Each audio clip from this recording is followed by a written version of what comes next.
everyone, and welcome to today's General Hospital recap. As always, don't forget to subscribe so you don't miss any of our videos or recaps. I'm caught up. I'm so happy. Thank goodness. Won't happen again. And I got some of this to announce, the guessing game. So I'm saying that now so I don't forget. But let's get right to it, because it's the 13th. It's Monday the 13th, so woo! At the Metro Court, Felicia finds Nell at the Metro Court, closing in on a concept for her room, and the guy gets brought up. Nell says her parents aren't from Atlanta. You know, she worked hard to get rid of her accent. She's from Florida. So Felicia says Bobby is also from Florida. What a coincidence. And then Bobby calls, and she has to take this, but she doesn't say who it is. And she's telling Bobby some things that she's learned about Nell. Michael comes over, and he asks about the decorating, and Nell says how, you know, Felicia and Bobby don't get along, and she hopes it's not awkward for him. And he's like, what? They're best friends. And I'm like, thanks, Michael. Really appreciate what you did there. He tells her the Port Charles history, Tony, Bobby, BJ, Maxie, the heart transplant. And Nell kind of sees it like Felicia owes her daughter's life to Bobby. And I'm like, lovely. And he has to go to a board meeting. So he comes in, stirs everything up, and then just leaves and doesn't even realize it because he's Michael. So Felicia comes back, and Nell wants to talk about her boyfriend. Let's forget about the room for a second. Lulu, also at the Metro Court, asks to speak with Valentine. She's looking for Nina. She wants to apologize to him and Nina for what happened at Crimson. She doesn't want to upset Charlotte. He's not having it, like any of it, and he won't forgive her. He's really kind of cruel about it. Then she brings up Kevin and Nicholas and calls him a hypocrite. He compares the situation to Richard III, which I haven't read. Truth is objective, and history is written by the victors. She'll know, Charlotte will know what Valentine tells her when he tells her, and that's all. Personally, I think, I don't doubt Lulu's sincere, but I'm also thinking that by her showing multiple times that she'll go for this shared custody, like, she's making herself now seem like the reasonable one, but that could just be me. At Sunny's, Sunny and Carly go upstairs. They're in his room. They talk about Morgan and Happy Feet. And, like, am I the only one who hated that movie? Seriously. Like, no, poll right now. If you saw Happy Feet, like, I saw it when it was in the theaters, okay? And I didn't like it at all. And nothing has changed in those, 11 years. Even though I've really only seen it that once. But I hated that movie. Am I just a cold-hearted person? Or it's not even about the dancing. It was just about the whole, I don't know. I don't want to give any spoilers in case anyone's interested and hasn't seen it. But if you've seen Happy Feet, am I totally off base? Or, is it... I don't know. I can't. This movie, it confuses me. I feel like I live in the Twilight Zone where everyone else loves this movie and I hate it, but whatever. So they talk about happiness and being happy post-Morgan and is it betrayal? But then they reconcile, and Carly asks if it was Ava, and Sunny tells her everything that happened. So Carly's putting on her shoes. She wants to go kill Ava, and now Sunny has to talk her down. Ironic. Neither of them care, but Ava's not worth it. He feels like a hypocrite, but, I'm kind of glad he said that, because, we're all sitting here, really, Sonny? 5 minutes ago. So I'm glad that he acknowledged that. But he wants to know 100% it was Ava. He doesn't want another person to get away with Morgan's murder if it was another person. And Jason says it's not Ava. And Sonny thinks there's something else going on. He says Ava did something she regretted to Morgan. Didn't kill him, but she did something, and he intends to find out what that something is. So, we are only, moments away from this whole pill thing coming out. I feel it in my soul. At Jordan's office, Julian is there. He's been asked to come in, and he's not happy. He was the victim in all this, and now he's being treated like, it's not fair, He brings up Sunny, and Jordan says that Sunny's charges have been dropped. New evidence absolves Sunny. Can you imagine? Jordan asks Julian where he was this morning. He says he was at home, and then the Metro Court just asks Alexis. She's trying to nail down on times and locations. She asks if he went to the Cushing Remedy Shop at 10:30. Then she plays the recording. His own sister tried to kill him, and he knew about it. Julian says that's not his voice, so she shows him the picture, which very clearly shows him. She wants to build a case against Ava. If he cooperates, she won't bring charges, and she could charge him with obstruction. And, this recording shows that he knew the whole time Sunny was innocent, and he let a grieving father get, like, pulled through this, like, you know, this horror of them being accused of it, and, like, how would a jury see that, you know? I feel like sometimes Jordan watches, like, a marathon of The Closer and then goes to work. Like, you know? You ever get that feeling? Do you get that feeling? Yeah. Yes. I don't know if you can hear with the mic here.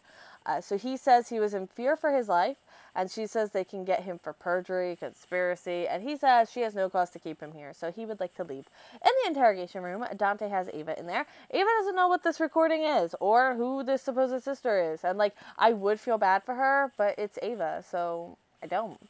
Dante says Julian's being questioned as well. He asks what she did today. She brings up being accosted by Sonny, and he's like, look, you say you care about Morgan, but then you drag your feet when it comes to, like, finding his murderer, so what's it going to be? So she's like, fine. And I've lost part of it. 1 second. So Ava gives this, like, a story and, like, this, her whereabouts. So Dante checks it out. He comes back in, and the story checks out mostly. Her assistant says that, yes, she did get here at 8, but she stepped out for a little bit. 10:30 to 11:30, perfect timing, and she was unaccounted for. He plays the recording for her if it was, and that it was made at the same time. She says the woman in the picture isn't her, and that isn't her on the recording. Ava comes out of the room after she sees Julian, and she asks Julian to set the police straight, say it's not her. He says she didn't do anything wrong, just keep telling the truth. And she's like, what? So he leaves, and they want her to submit to an audio lineup. The witness knows the voice of the woman, and, you know, she can refuse, but then they get a warrant, so she's like, fine. And then she's going after Sonny, because this is ridiculous. Jordan gives Buzz earphones, and he's going to listen to, it's exactly what it sounds like. It's an audio lineup, so it's Ava and 3 other women, hi, kitty cat, in the interrogation room, giving the line that Buzz heard, which is something like kill the homeless loser, which just hearing it over and over, like, that is so mean, and that is just like, I felt really bad for him, you know. But, you know, can he identify any of the voices? At General Hospital, Liv is on the phone with Rudge. Her and Anna are just feet from each other, and the phone call's about Julian. Anna hears Liv and is like, excuse me? And, like, is kind of, like, walking towards her. And there's a flashback of Anna trapping her in an elevator for revenge. So Anna is getting a blinding migraine, literally blinding. She's losing her sight. She drops her pills, almost like if you have, like, if you're about to faint and you, like, start to, like, go black. So Liv kind of kicks her pills away, I think. And she, like, picks up a little scalpel thing. Again, I did not go to medical school, but, like, a little X-Acto knife thing. So Anna's on the floor, and Liv is nowhere to be found now. And a man comes in and knows her by name and asks what happened. And she tells him, and, you know, that she dropped her pills, and then asks about the woman. And he's like, oh, you mean a nurse? Like, do you need a nurse? And she's like, no. But, you know, that kind of gets pushed to the side. She knows this man. They trained at the WSB together. This is Carl Browning. Julian texts Liv 911. That's a little out of order, but whatever. Carl made a point of getting there ASAP. I was going to say ASAP, and then I was going to say ASAP, and then I, like, couldn't figure it out. So I was like, ASAP. He can fill in the blanks for Anna, but she would probably be grateful they're there. She should keep as much distance from Valentine as possible. He says Valentine has much reason to hate her has much more reason to hate her than unrequited love. At Liv's place, Julian says the cops are breathing down his neck and they're going to breathe down hers. This situation is urgent. They have him on tape talking about his sister and the photo, and she slaps him, and he says the cops think Ava is the sister he's talking about. And now end scene. Nell has a feeling her unavailable boyfriend might soon be available, and maybe even move in with her. What? Carly leaves the room, and Sonny sees the bra, and he's holding it, and he's like, here's what happened with Anna, and Valentine. I can't, too many A names. I can't do it.